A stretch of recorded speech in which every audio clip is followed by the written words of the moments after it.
Yo, what's good? It's your boy Big Steve, and this is another episode of Go Blue at the Dark.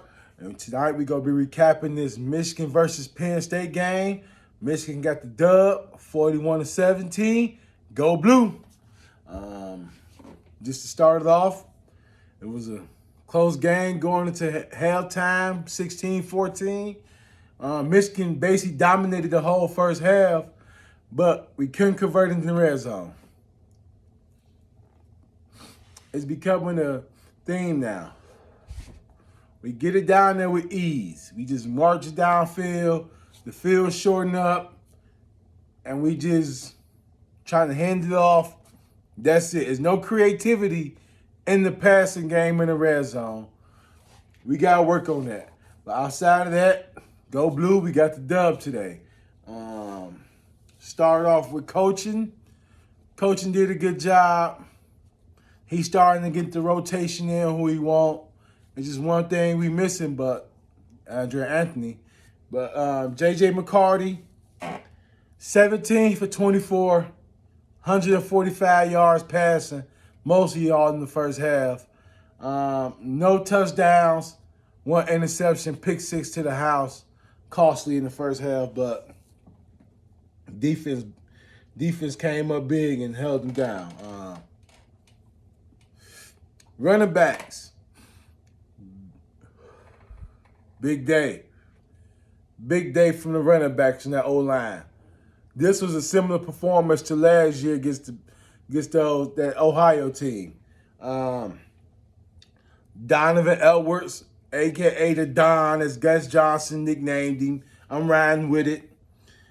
16 carries, 173 yards. 2 touchdowns. Blake Core, a.k.a. Blake the Great. I'm kind of feeling that name a little bit, but we'll ride with it for a little while. 28 carries, 166 yards, 2 touchdowns on the day. I think that's like 13 to 15 for the year. His name finna start getting louder and louder in that Heisman. But that offensive line did their thing today. They was firing off. Them holes were huge. And we going against a pretty good Penn State team. This is a pretty good Penn State defense. Offense, like I say, Clifford, he's Clifford, but their defense known to have some good players. And to put up 418 rushing yards against a Penn State team, that's a good game. That's a good game. Receivers, like I say, JJ didn't throw that much in the second half. Ain't too much to talk about. Only thing I want to say is we cannot continue to have Cornelius Johnson and Rodney Bell on the field at the same time. They're two similar players, kind of aggressive players, can go across the middle. They're not going to take you deep. They're not going to take you deep. So we got to figure out what we're going to do. I get tired of seeing these other teams like that team from Ohio. Marvin Harrison Jr. is never open. They just got faith in him that if you one-on-one with this guy, he's big and athletic. No, I'm going to just give him a chance. And I'm thinking we got the same type player over there, Andre Anthony. Let's give him a chance. We need to find some way, red zone, jump ball creativity. We can't just try and do horizontal routes in the red zone. We gotta be able to just two-step drop, toss it up there, let him go do his thing. But Cornelius Johnson led the way with 3 catches, 43 yards. And most of that came on a 35-yard nice pass from JJ on the sideline. But so offense, outside of the running backs, it was really that was it. 418 yards is enough said for the offense. Defense, balled out. That front, man. This defense is not no superstars, but it's a bunch of great players that can make some noise. I think we have a defense that can basically go in SEC territory and play those type of game where we don't got to blitz 7, 8 people to try to get to you. 4 or 5, we getting to you. I think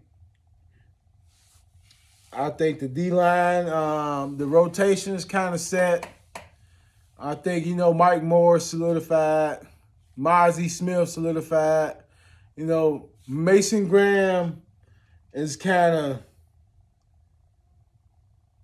of, I can't think of my other guy's name. But the other Chris Jenkins.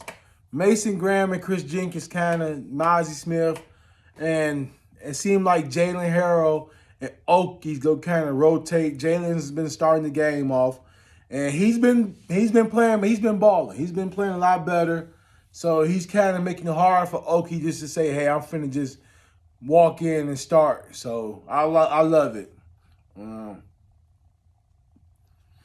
Linebackers, Mike Barrett, Julian Colson, still Julian Colson. He looked like, he can do everything, but he's not doing what we feel we need. We know he can do. That's bring the hammer, man. Blow something up. Send a message. Mike Barrett did that today. Not only did he get the sack, but when he hit that running back, after he got the sack and I saw that running back standing up so slowly, I was like, that was some Brian Dawkins type stuff. Like, thank you, Jesus. I could just picture Brian Dawkins saying that. Like, you blow this dude up, and like he made him not want to play no more. I think he knew right there, like, yeah, this game is over. But he's been there for a while now, and he's doing his thing. So it looked like they kind of set on him. I ain't see too much Mullins. Thank God. I'm sorry. He's never in position. Secondary looking good. DJ Turner gave up a big pass today, but I can live with that. He play aggressive. Well, he got to start catching these picks. He get drop pick every game. But Makari Page, the hard work he put in is incredible.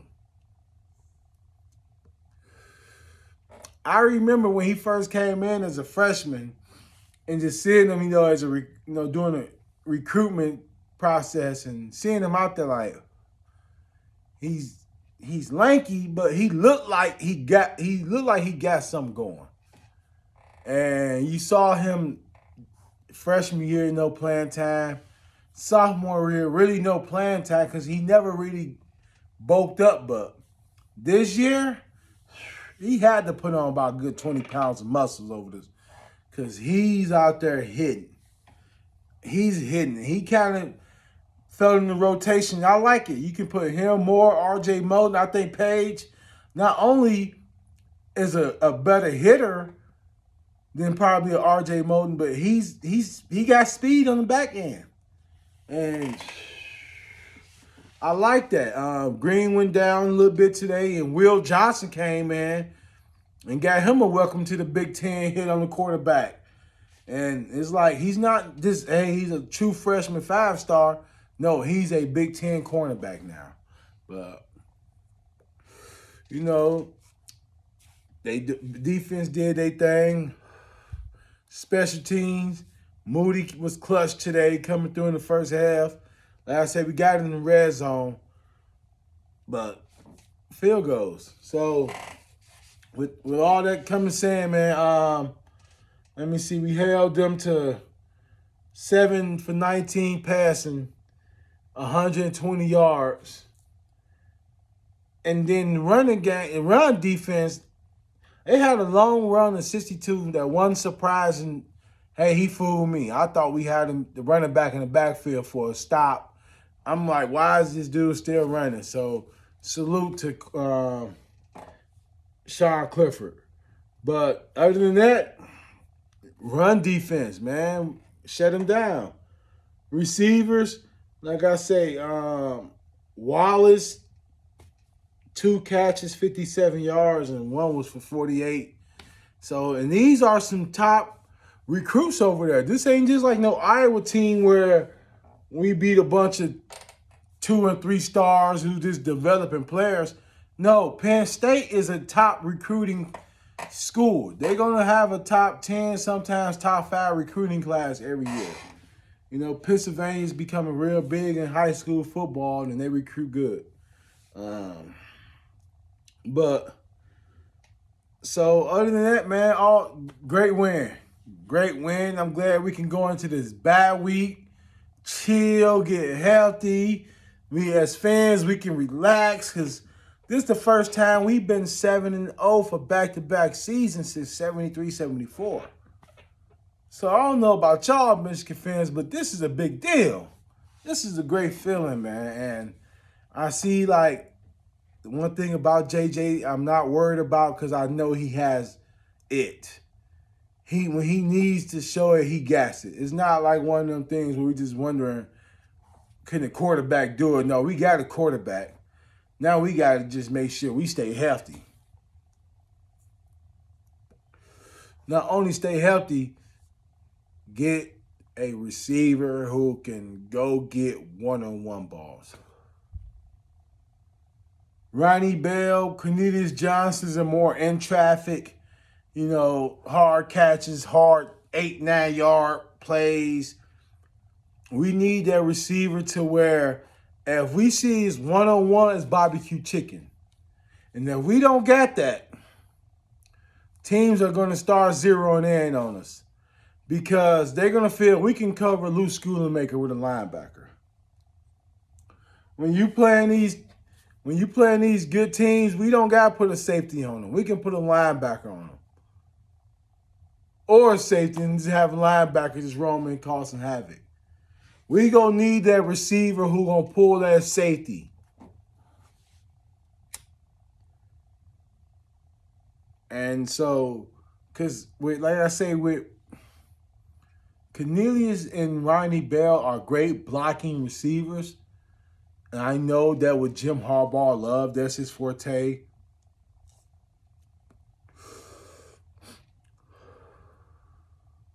You know, but we got to give Andre Anthony more chances. There's no way in the world he should be going into the week 7, the bad week, with only like 5 catches, 6 catches. If I'm a top receiver in the nation, unless you just a receiver like I want to learn to play receiver all around. Because what Harbaugh is doing is not a bad thing. I'm pretty sure he probably loved that Donovan Peoples-Jones can block and sit in Cleveland. You know, Nico Collins is great blocking, but sometimes you need to be able to take the top off, and we haven't had that. Not saying we can't. I just feel Cornelius and Ronnie Bell, 2 similar receivers. Within 10 yards, they good. Crossing, they good. But it takes them so long to get the top-notch speed and turn around and jump. Nah, man. I saw Ronnie Bell trying to do a 9 route. I think it was that Indiana game or something. I was like, yeah, don't expose my man like that again. Slant. Slant. I was like, it was like he was running in mud. I'm like, man, you're going against the SEC DB, they're going to look at you and talk to you as they running with you.